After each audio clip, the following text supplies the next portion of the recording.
마가복음 8장 1절로 13절 말씀 되겠습니다. 한 절씩 교독합니다. 그 무렵에 또 큰 무리가 있어 먹을 것이 없는지라 예수께서 제자들을 불러 이르시되 내가 무리를 불쌍히 여기노라.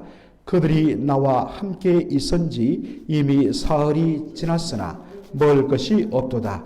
만일 내가 그들을 굶겨 집으로 보내면 길에서 기진하리라. 그 중에는 멀리서 온 사람들도 있느니라. 제자들이 대답하되 이 광야 어디서 떡을 얻어 이 사람들로 배부르게 할 수 있으리까? 예수께서 물으시되 너희에게 떡 몇 개나 있느냐? 이르되 7이로소이다 하거늘 예수께서 무리를 명하여 땅에 앉게 하시고 떡 7개를 가지사 축사하시고 떼어 제자들에게 주어 나누어 주게 하시니 제자들이 무리에게 나누어 주더라. 또 작은 생선 2마리가 있는지라. 이에 축복하시고 명하사 이것도 나누어 주게 하시니 배불리 먹고 남은 조각 7광주리를 거두었으며 사람은 약 4,000명이었더라. 예수께서 그들을 흩어 보내시고 곧 제자들과 함께 배에 오르사 달마누다 지방으로 가시니라. 바리새인들이 나와서 예수를 힐난하며 그를 시험하여 하늘로부터 오는 표적을 구하거늘 예수께서 마음속으로 깊이 탄식하시며 이르시되 어찌하여 이 세대가 표적을 구하느냐? 내가 진실로 너희에게 이르노니 이 세대에 표적을 주지 아니하리라 하시고 다같이요 그들을 떠나 다시 배에 올라 건너편으로 가시니라. 아멘. 오늘 저는 마가복음 8장 1절로 13절을 본문으로 예수님이 베푸시는 차별 없는 천국잔치라는 제목으로 말씀을 함께 나누고자 합니다. 어제 본문 여러분 기억하십니까? 예수님의 특이한 행적, 예수님의 그 코스를 우리가 보게 됩니다. 예수님은 두로 지방을 방문하셨습니다. 두로란 것은 바로 오늘날로 말하면 레바논의 그 지중해 해안가에 위치한 고대 도시를 말합니다. 두로는 해상무역을 장악하던 고대 페니키아인들이 바로 팔레스타인 북방 지중해 해변에 세운 해상 도시입니다. 그 땅에 사는 사람은 당연히 그러므로 페니키아인들의 후손입니다. 당시 이 두로는 로마의 그 식민 지배 체제 아래서 시리아 땅에 속한 도시였기 때문에 바로 수로 보니게 그렇게 시리아 페니키아라고 불렸던 것을 어제 우리 살펴봤습니다. 다른 말로 하면 이 두로는 바로 페니키아인들, 유대인들의 관점에서는 이방인이 살던 도시였습니다. 그런데 예수님께서 그곳에서 이방 여인, 귀신 들린 딸을 가진 이방 여인의 간청을 들으시고 그의 딸을 고쳐주셨습니다. 그런 후에 예수님께서 그 두로 아래에 있는 시돈을 거쳐서 역시 시돈도 페니키아인들이 만든 바로 해상 무역 도시죠. 그리고 예수님 코스가 어디로 왔느냐? 곧바로 갈릴리 호수 서편에 갈릴리 지방으로 내려오신 것이 아니라 바로 갈릴리 동편 데가볼리 지역을 통과하여 가셨다 했습니다. 데가볼리란 것은 데가, 열을 뜻하고 폴리스, 도시를 뜻합니다. 즉 갈릴리 호수 동편에 있던 10개의 도시를 가리키는 표현이 데가볼리입니다. 테카폴리스라는 말입니다. 이건 역시 바로 이방인들이 살던 곳입니다. 그 데가볼리의 도시 중에 하나가 어디라고 그랬습니까? 그라사인의 땅이었습니다. 거기에 여러분들 귀신을 내어쫓아 귀신들이 어디로 들어가지요? 돼지떼에 들어가서 그들이 한 약 2,000마리가 호숫가로 뛰어들어서 몰살당했다 했습니다. 유대인들은 돼지를 부정하게 여겨서 키우지 않습니다. 그러므로 이 그라산의 땅, 데가볼리 지역은 이방인들이 살던 땅이었다는 것을 보게 됩니다. 바로 예수님께서 이방인들이 살던 이 데가볼리 지역을 관통하여 바로 갈릴리 호수 동편 호수가에 도착하셨습니다. 예수님께서 바로 여기 오셨다는 이야기를 듣고 수많은 사람들이 몰려옵니다. 여러분, 몰려온 사람들은 누구겠습니까? 바로 데가볼리 지역의 10개 도시에 살던 이방인들이 모여든 것입니다. 유대인들은 절대로 여기에 오지 않습니다. 바로 이 무리들이 바로 데가볼리 지역에 살던 이방인들을 뜻해요.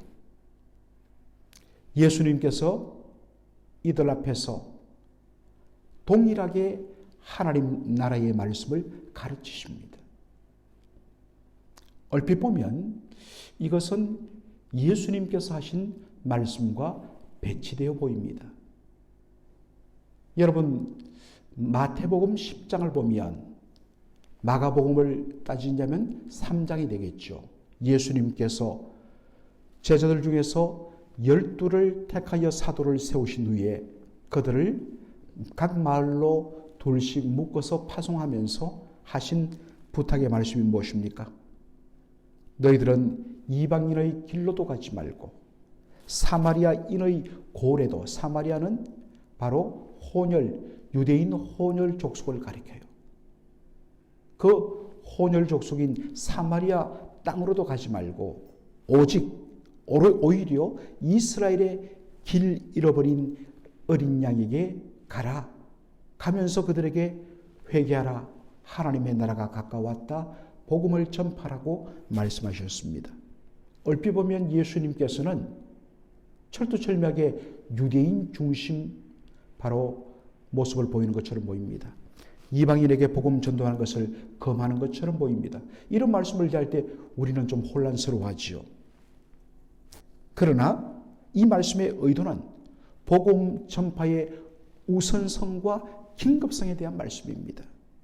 제일 먼저 복음을 들을 특권은 바로 하나님께서 아브라함과 이삭과 야곱을 통하여서 바로 메시아를 보내시기로 약속하셨기 때문에 바로 아브라함의 후손인 유대인들이 제일 먼저 복음을 들을 바로 긴급한 특권을 가진다는 것입니다. 그러나 그 다음은 이방인들에게 복음을 전해야 됩니다. 그런데 그 복음은 누가 전하느냐? 물론 사도들이 전하기도 하지만은 복음을 듣고 하나님 나라를 맛보고 은혜를 맛본 유대인들이 이 놀라운 복음을 바로 이방인들에게 전하는 바로 세상의 빛의 역할을 감당해야 된다는 것입니다. 그런데 유대인들은 오직 혈통적으로 아브라함의 후손인 우리들만이 이 구원의 복음을 유일하게 들어야 되는 그러한 존재들로 여겼던 것입니다. 바로 이러한 측면에서 봤을 때 예수님께서 차별 없이 이방인들에게 복음을 동일하게 전했다는 것, 놀라운 사건이 아닐 수 없습니다. 이것이 이제 유대인들의 마음을 상하게 했던 것입니다. 나중에 우리가 잠시 살피겠습니다. 3일 동안 예수님께서 갈릴리 호수 동편 호수가에서 거기에 모이던 수많은 사람들, 나중에도 보겠지만 남자만 4,000명 먹었다 했습니다. 어린아이들 또 부녀들 다 합쳐서 약 10,000명이 넘는 사람들이 모여들었겠죠.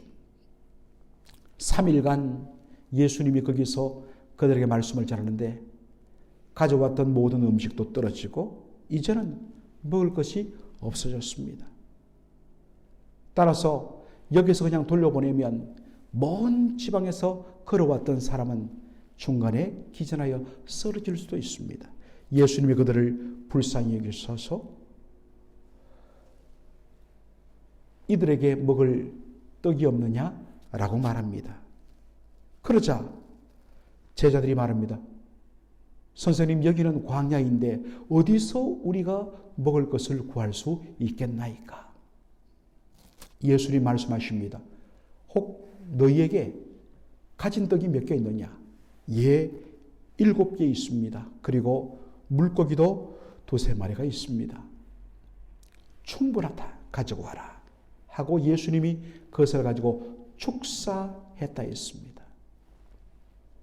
축사했다는 것은 사실은 한자 표현인데 영어로 말하면 give thanks, 하나님 앞에 감사의 기도를 올렸다는 말입니다. 하나님이여 감사합니다. 하나님이여 이것을 통하여 하나님의 영광 드러나게 해주시니 감사합니다. 하나님 앞에 감사하고서 그리고 그 떡을 나눠준 것입니다.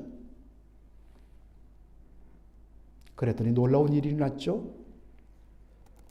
남자만 4,000명이 먹고서 얼마나 배불렀는지 남은 것들이 가득했습니다. 다 모아라. 그랬더니 7 광주리에 가득 찼다 했습니다.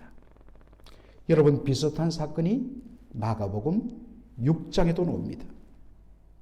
마가복음 6장에 보면 예수님께서 이것은 갈릴리 호수 서편, 즉 갈릴리 유대인의 땅에서, 유대인의 마을에서 베푸신 사건입니다.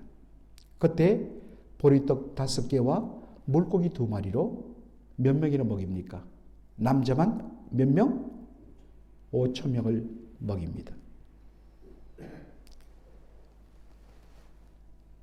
여러분, 그리고 나서 남은 떡을 담아내니까 얼마나 거뒀다고요? 12광주리 남겼다 했습니다. 여러분, 의도적입니다. 12광주리 바로 남았다는 것은 이 12는 이스라엘 12지파와 연관된 상징적인 숫자입니다. 하나님께서 이들에게 바로 생명의 떡을 먹이셨다는 것입니다. 그런데 마가복음 8장에 보면 이방인들에게 떡을 먹이신 사건이 나오죠. 여기에 거둔 떡이 7광주리라 했습니다. 7이란 것은, 그래도 우리는 보니까 저쪽에는 12광주리 남았는데 여기 이방인들은 그래도 예수님 좀 차별을 두어서 7광주리 남기게 하셨네. 우리는 그렇게 생각하기 쉽습니다. 상징적이라고 그랬습니다. 12광주리라는 것은 12지파 이스라엘 백성들에게 천국의 떡을 먹이신다. 그러면 왜 7광주리냐? 이 이방인들이거든요. 어떤 학자들은 이 7을 가나안 7족속, 멸절당해야 할 이방인인 가나안 7족속을 가리키는 것. 그래서 구약시대는 완전히 멸망당할 상징인 이 7족속. 그러나 이들에게도 하나님께서 구원의 복음을 전하시고 살 길을 열어주셨다 라는 그러한 의미로 해석하는 학자들도 있습니다.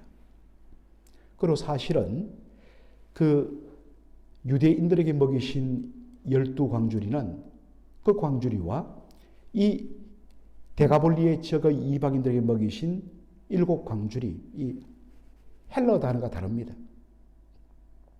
12광주리는 보통 이 어깨에 짊어지는 조그마한 나무로 엮은 조그마한 그런 백 가방을 뜻합니다. 그런데 여기 7광주리의 광주리는 약 100리터 정도 담을 수 있는 어마어마한 양입니다. 여러분들, 우리가 사도행전 11장을 보면 사도 바울이 사도행전 9장입니까? 복음을 사도 바울이 회심한 후에 전하다가 사람들이 죽이려 하니까 그의 제자들이 사도 바울을 바로 바구니에 그렇게 담아서 성 바깥으로 내렸다 할 때 바로 그 단어입니다. 그러니까 굉장히 많이 담을 수 있습니다. 그러니까 절대로 차별이 아니라는 것입니다. 예수님께서 이것을 통하여 보여주시고자 하는 메시지는 구원의 은혜에 있어서 그 누구도 바로 배제될 수 없다는 것입니다. 이것을 보여주시기 위해서 예수님께서 의도적으로 도로에 갔다가 시돈을 통해서 갈릴리 동편 대가볼리 지역을 거치셨고 거기서 말씀을 전하셨고 그들에게 바로 말씀으로 보리떡 7개와 물고기 2마리 7병이어의 사건을 베푸셨고 7 광줄이나 남기셨다라는 말씀이 됩니다. 그 누구도 하나님의 구원의 은혜에서 배제되는 법은 없습니다. 오직 그 은혜를 멸시하며 조롱하며 거부하는 자만이 자신을 스스로 배제당하게 만들 뿐인 것입니다. 주의 복음은 언제나 열려 있습니다. 교회도 마찬가지입니다. 어떠한 경우 어떠한 형편의 과거가 어떠했든지 그 누구도 교회는 사람을 배제할 수가 없습니다. 물론 열린 은혜의 공동체에 들어와서도 본인이 온전히 결단하고 하나님 앞에 모든 것을 내려놓고 새롭게 출발하면 새 은혜를 누릴 것이지만 그렇지 않다면 그분의 소원이가 되는 것이죠. 그러나 우리는 언제나 열린 마음으로 그렇게 차별 없이 대해야 된다는 것입니다. 그런 다음에 예수님께서 배를 타고 달마누다 지방으로 건너가셨다 했습니다. 달마누다, 이 단어는 마가복음에만 나옵니다. 같은 사건을 기록한 마태복음 15장 39절 보면 예수님께서 배를 타고 동편에서 달마누다가 아닌 마가단으로 가셨다.